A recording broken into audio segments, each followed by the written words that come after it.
I think everybody on my channel hopefully is aware that I'm aware, and hopefully like, they're becoming more educated. But it really is, like, the government of my country at least has admitted that it's genocidal, that there are something like, let me tell you now, there are 245 million people who are in high or extreme levels of persecution for their Christian faith, and that's globally. That's just an insane number.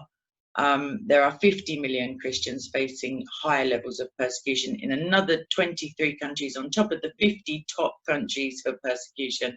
And high to extreme levels includes things such as rapes, murders, false imprisonments, loss of earnings, loss of income, torture, being held hostage, being beheaded, dismembered, set on fire.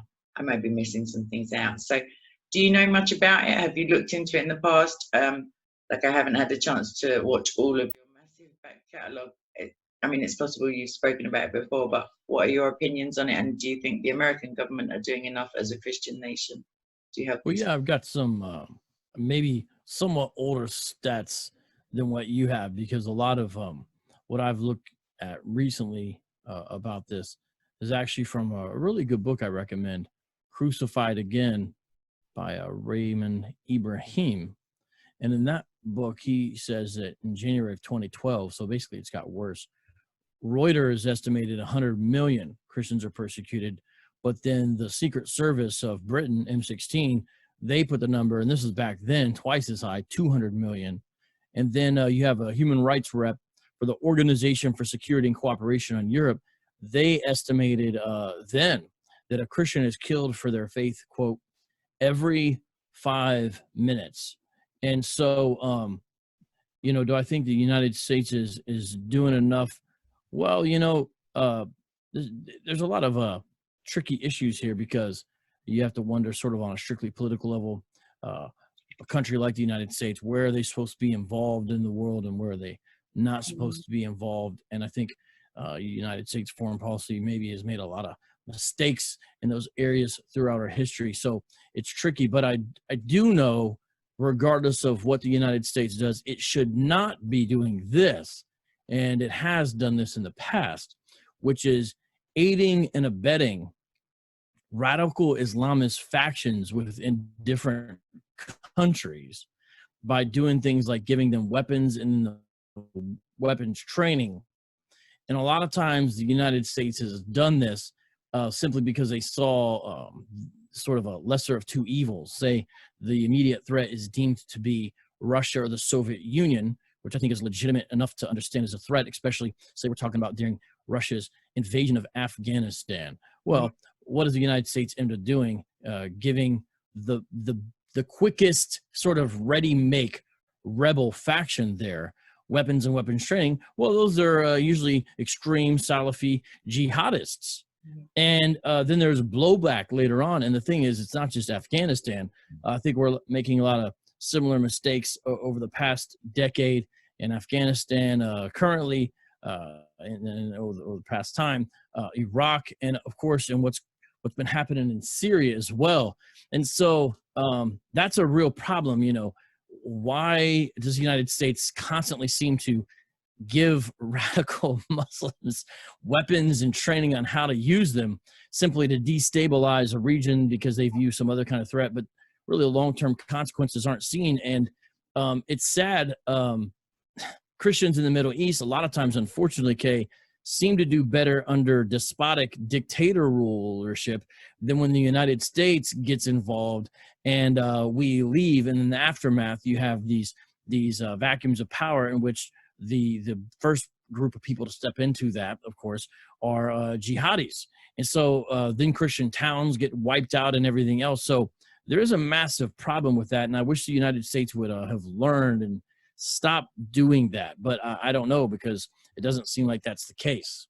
Yeah, I'm encouraged, actually. I was encouraged by Trump's intervention with the late-term abortion stuff in New York and some other states. I think that's I think all abortion is, like, obviously not biblical, but I think that late term, like during birth, after, I think it's outrageous. Like, I don't know how I don't know how. I don't know any medical reason. Like, there's one medical reason: the mother is about to die. But other than that, to say you'll have a chat with the mother after she's given birth if she's changed her mind. I think somehow the drive to normalize transgenderism, to declassify it as a mental illness, somehow, like, it seems to be connected. Whether it's all just a like a left of center kind of agenda, but I was speaking the other day with somebody that the nuclear family, for sure, Christian marriage or state approved Christian marriage has been denigrated to the point of uselessness. We now have obviously same sex marriages in churches. I don't know where they need to be there unless they're Christian. Even then, like, I don't know.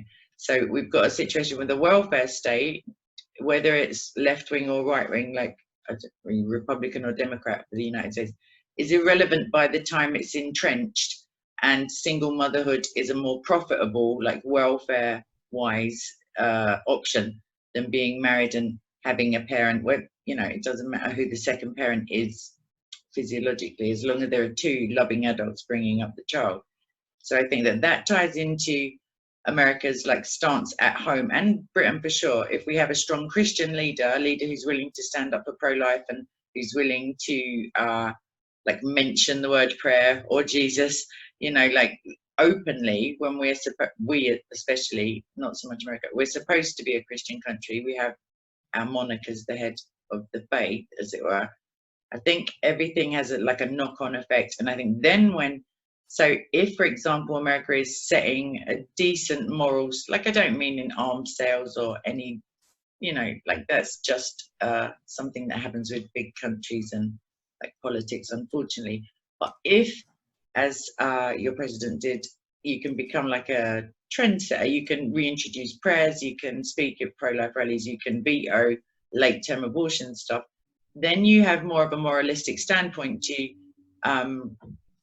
to protect persecuted Christians. You're not then protecting them from the power vacuum that you helped to create. Like, so I think that it can only be a good thing for larger countries, especially now with petitions and like people power, as it were. There seem to be so many people who have time to go out on rallies lately. Like there's like a flash mob every 5 minutes in London. So I think that to get behind, I mean, we've got enough murders at home if you count abortions as well, but the situation in Nigeria, and I'm banging on about it, is just horrific, and it's the stuff of nightmares.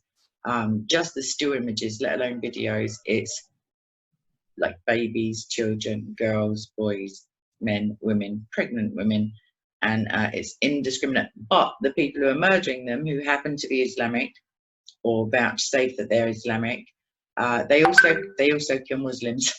So it's a pretty confused situation.